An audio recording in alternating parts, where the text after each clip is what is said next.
Kalau menurut saya sih Indonesia nggak pernah dijajah. Terus apa Sejak jadi? kapan Indonesia dijajah? Jadi apa Indonesia kan istilahnya? baru merdeka tahun 45. 45. Emang sebelum 45 ada Indonesia kan nggak ada? Nggak ada. Heeh. Jadi yang dijajah itu kan kesultanan-kesultanan, kerajaan-kerajaan. Gitu. Emang benar sejarah Indonesia mau ditulis ulang? Jelasin dong. Jadi Kementerian Kebudayaan lagi menulis buku besar sejarah Indonesia yang akan dinyatakan pemerintah sebagai sejarah resmi. Ini direncanakan rampung pada 17 Agustus 2025 pas Indonesia ulang tahun ke-80. Kenapa pemerintah mau tulis ulang sejarah Indonesia? Menurut Kementerian Kebudayaan, alasan utama revisi ini adalah menyelaraskan kembali pengetahuan sejarah dengan berbagai temuan baru dari disertasi, tesis, ataupun penelitian para sejarawan.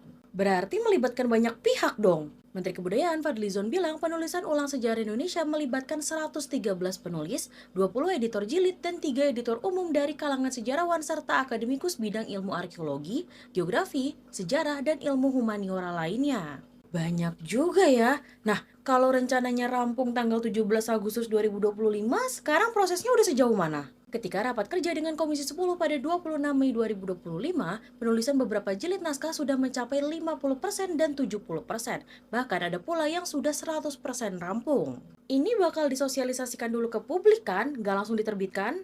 Iya, Fadli bilang kalau bakal ada uji publik naskah revisi sejarah, rencananya di antara Juni atau Juli mendatang. Kata Fadli, kalau naskahnya udah selesai ditulis, dia pastikan bakal mensosialisasikan ke publik. Oke, harus disosialisasikan sih, buat mastiin kalau peristiwa penting di sejarah Indonesia tetap masuk. Nah, ngomongin peristiwa, dilansir Tempo pada 21 Mei 2025, ada sejumlah sejarawan yang mempertanyakan peristiwa penting yang nggak termuat. Apa aja? Ini berdasarkan draft per Januari 2025 ya. Peristiwa penting yang nggak masuk itu ada tentang Kongres Perempuan Indonesia 1928, pemberontakan Pemerintahan Revolusioner Republik Indonesia atau PRRI pada 1958, sampai tragedi Trisakti pada 12 Mei 1958. Oh gitu, kenapa ya bisa ada peristiwa penting yang nggak masuk di naskah barunya? Pejuang perempuan dari ranah Minang ini dahsyat. Di Jakarta ada 2 jalan amat besar melintang utara selatan, namanya satu Jenderal Sudirman, yang satu namanya Hajah Rangkayo Rasuna Said. Kita sebut kawasan Kuningan, Hajah Rangkayo Rasuna Said. Dan Rasuna Said ini adalah perempuan pertama yang kena spikdelik. Belanda sampai memberikan spikdelik, larangan berbicara pada satu perempuan ini, karena kalau dia berbicara dia akan menggerakkan orang untuk melawan Belanda. Tapi yang lebih dahsyat, yang sering terlewatkan, gurunya. Gurunya adalah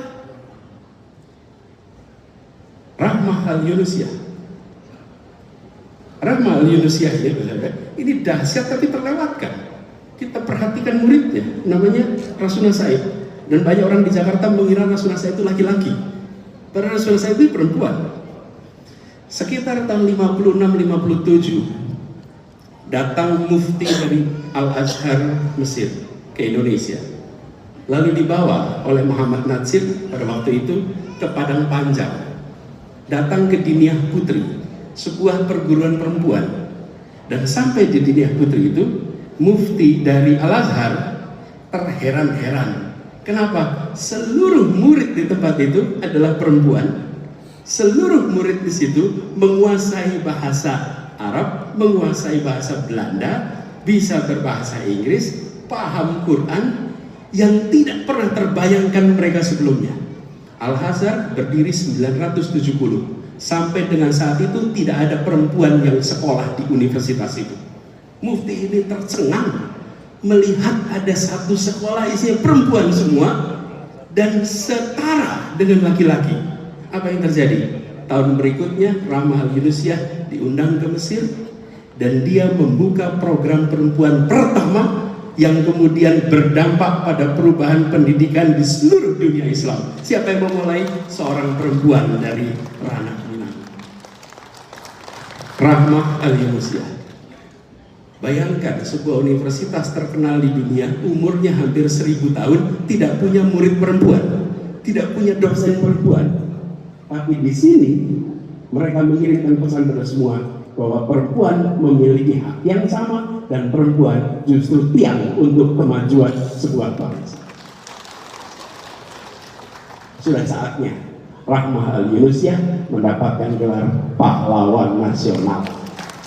Tarianisme yang tak mungkin bisa disentuh dan diajarkan hanya di ruang kelas. Dan saya istilahkan laboratorium sosial karena ini terjadinya hanya di Indonesia. Di tempat lain setelah Idul Fitri ya sudah ketemu Id Mubarak, selesai.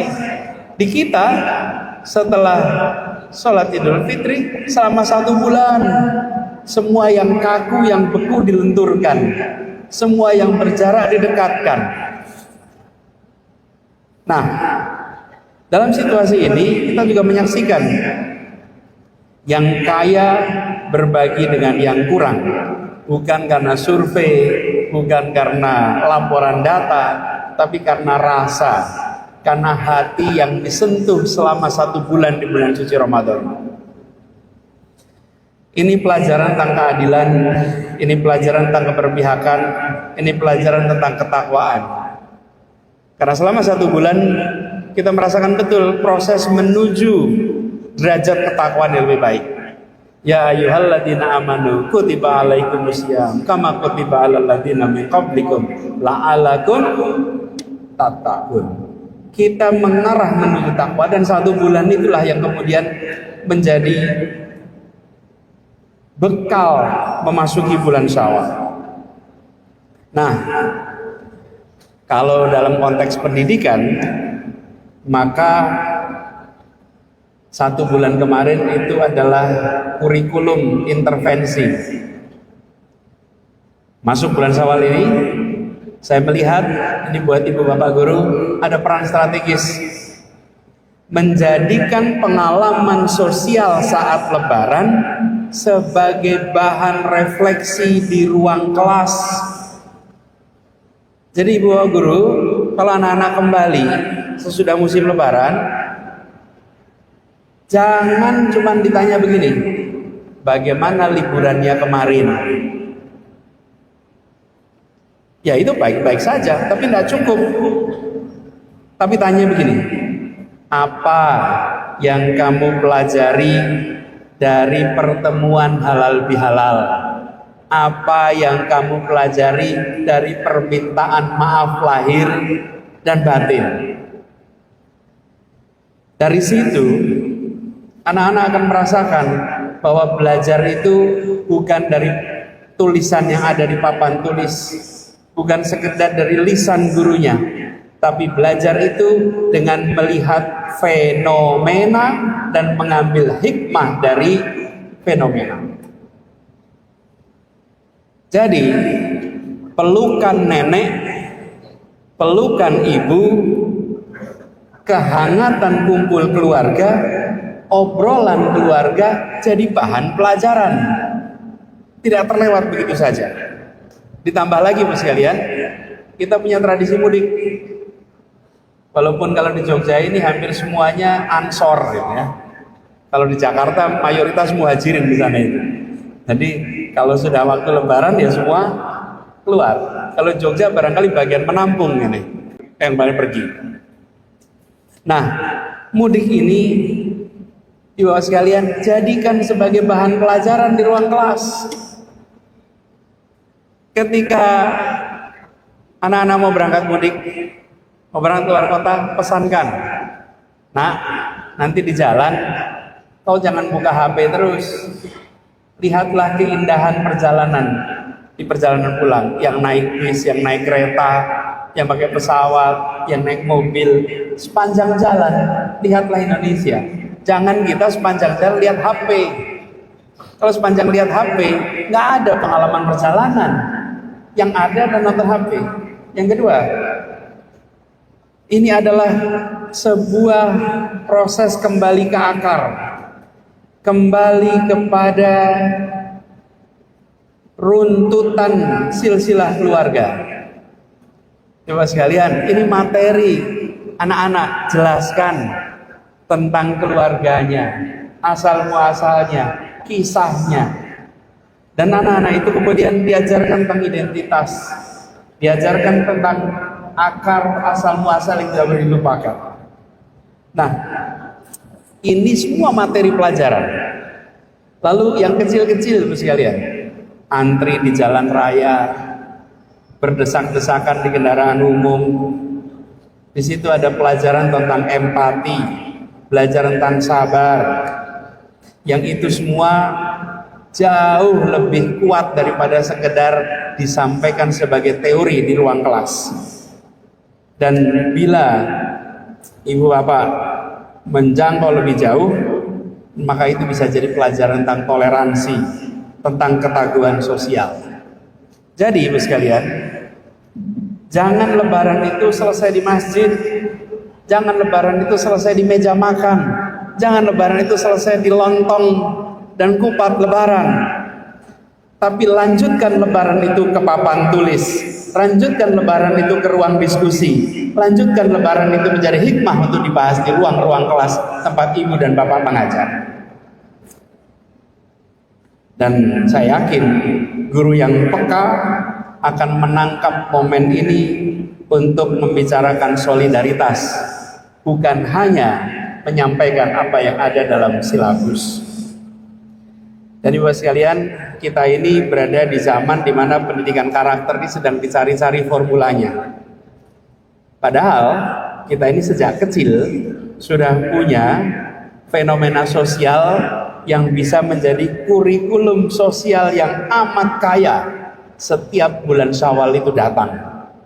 Tinggal bagaimana kita sebagai pendidik menghidupkan kembali pengalaman itu menjadi kesadaran yang bertumbuh, yang berkembang. Karena itu sekalian, di dalam kesempatan hikmah Syawalan ini, mari kita manfaatkan proses Syawalan sebagai laboratorium sosial. Dan dari sini anak-anak kita akan mendapatkan pengalaman yang lebih baik.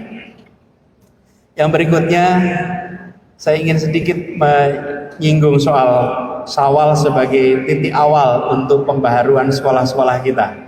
Di sekolah-sekolah Muhammadiyah terus-menerus harus melakukan pembaharuan.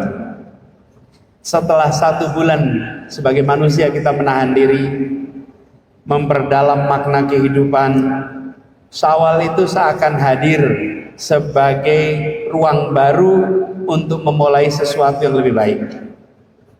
Dan ini bukan hanya dalam hubungan antar manusia, tapi juga cara kita mendidik generasi. Syawal itu memberi kita keberanian untuk memperbaharui. Memperbaharui itu bukan karena sistem yang rusak total ya, tapi karena pendidikan itu memang harus terus-menerus melakukan. Halo teman-teman, berjumpa bersama saya di Politik Dangi ya. Kalau kita melihat bagaimana Menteri Kebudayaan yaitu Fadlizon ingin merubah sejarah Indonesia, teman-teman. Kemudian mau menulis ulang ya. Yang diubah adalah ketika klaim selama ini Belanda menjajah Indonesia 350 tahun. Kata Fadlizon itu tidak 350 tahun ya, katanya sih Indonesia pada saat itu belum ada, teman-teman. Jadi tidak bisa dikatakan Belanda tersebut menjajah Indonesia 350 tahun.